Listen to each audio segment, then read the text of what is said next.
Hujambo mwanafunzi, karibu katika somo la leo. Na katika awamu hii tunaenda kuangalia mofimu. Na katika Kiswahili kuna aina mbili za mofimu, mofimu huru na mofimu tegemezi.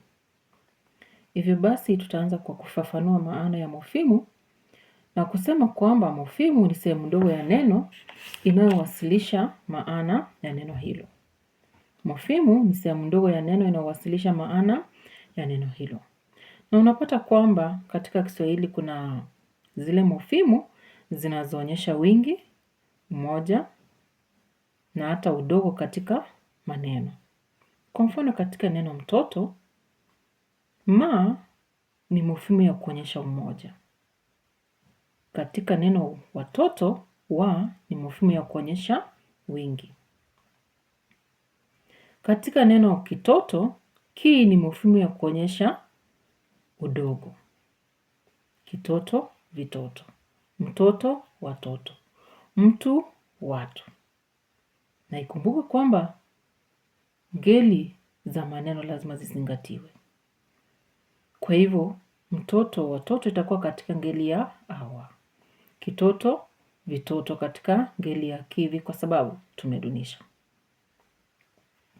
Hivyo basi, tuangalie aina za mofimu. Na katika Kiswahili tumesema kwamba kuna aina mbili. Mofimu huru na mofimu tegemezi. Tuanze na aina ya kwanza ambayo ni mofimu huru kutokana na neno huru. Ni zile mofimu ambazo zinaweza kujisimamia zenyewe bila kuambatanishwa viambishi vingine. Katika mofimu huru, ni zile mofimu ambazo hazihitaji kuunganishwa ama kuambatanishwa na viambishi vingine ili kuleta maana. Bila viambishi vingine, zinaweza kujisimamia na kuleta maana inayofanya nini? Inakusudiwa.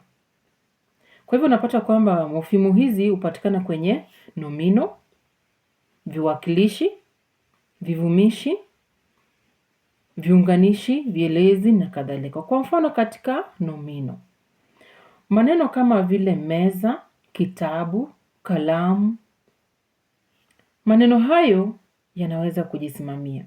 Hayahitaji kuunganishwa na viambishi vingine ili kuleta maana. Bali bila viambishi yana maana. Yanaweza kufanya nini? Kujisimamia. Mfano mwingine ni kama katika viwakilishi. Mimi. Mimi ninaimba. Sisi tunaimba. Kwa hivyo viwakilishi ni mimi na ni sisi.